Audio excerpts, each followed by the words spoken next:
Hi guys, welcome to my kitchen. Today I'm making cheddar bacon pierogies. Okay guys, I'm going to start out with the potato filling for my pierogies. Here I have some instant mashed potatoes I did up in the microwave. This is 12 servings. Now I have an 8-ounce block of cheddar cheese here I shredded up. I'm going to go ahead and mix that in a little bit at a time. And my potatoes are hot. You want to make sure they're hot out of the microwave when you mix the cheese in so it melts. Just want to blend it evenly through there. Stir this around and get some more cheese in here. You could use the packaged pre-shredded cheese, but it's not going to melt as nice as the freshly grated cheese will for you.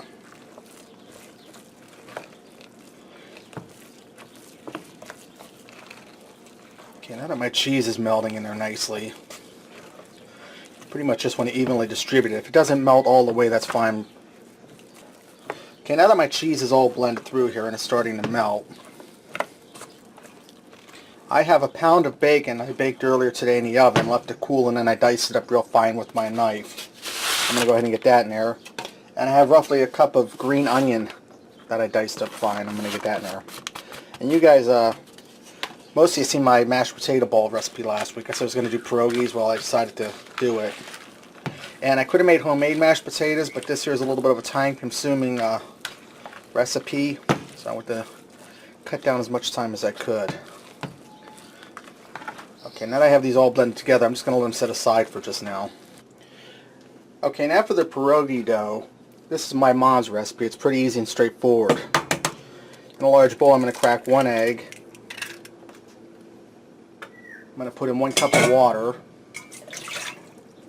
And I'm going to put in about a teaspoon of salt. I'm just going to blend this all together, whisk it together.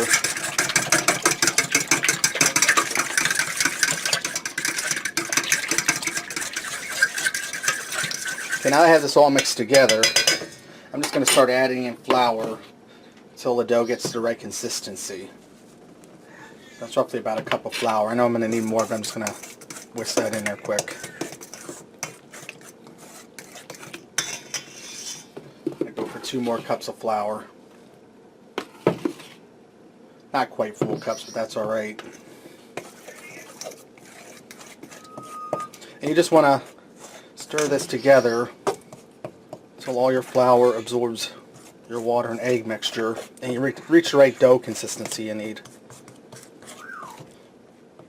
Okay, now that my dough is starting to get where I want it, and it took about 4 cups of flour in there, I'm going to go ahead and get ready to roll this out. And I'm probably going to have to make more dough for all this filling, but this is just to give you the rough idea on how to make it. Okay, now that I have you over here at the table, I have a large cutting board here I floured, and I'm using that instead of using the tabletop because it's easier cleanup. I went ahead and take some of my flour, or some of my dough rather, lay it down and put some flour on it.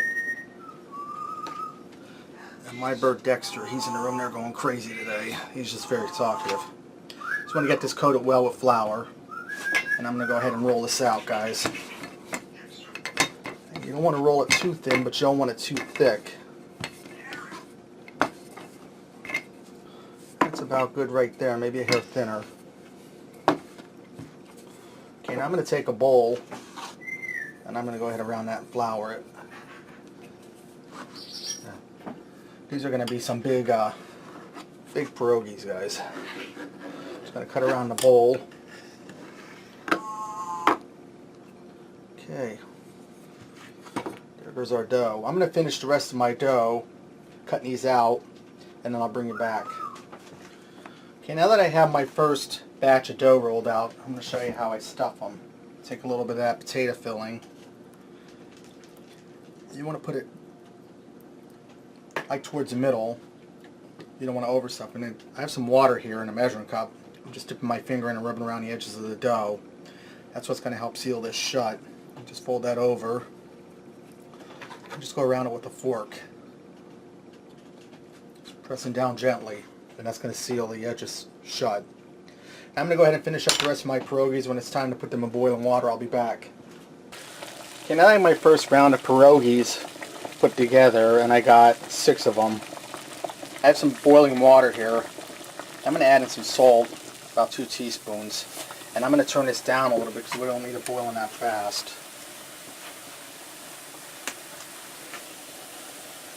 Okay. I'm going to gently ease my pierogies down in the water.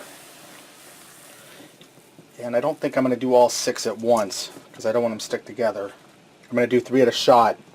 Now I'm going to let these boil just for a few minutes to cook that dough. You would cook a dumpling. Then we're going to take them out and set them aside on a plate to cool. Okay guys, these boiled for literally 2 or 3 minutes. I'm going to take them out and set them on a plate here so they can cool, and I'm going to finish cooking my other 3, and I'm going to finish rolling up the rest of my pierogies, and then when I move on to the next step, I'll have you guys back.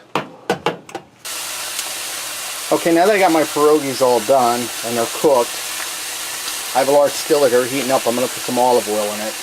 But also put some butter in there if you like. And I have some cube steaks going in the background here to go with this. I'm going to get my pierogies in here and we're going to fry them so they're brown on each side.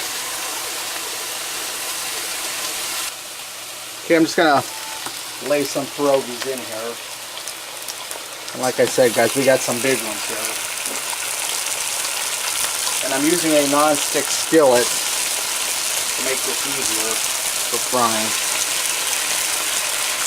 So I'm just going to fry these up. You can also put fried onions in with it if you want to, but I'm just not in the spirit to do that. So I'm going to go ahead and let these fry.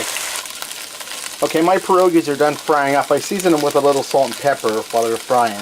Let's go ahead and fix up a plate and see what we got. Like I mentioned before, I also made some cube steak to go with this. Let's go ahead and cut into this and see how it looks.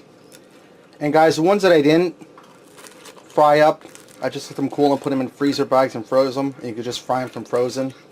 Let's go ahead and get a taste of this. It's really good. Cheesy, bacony. The dough's crispy.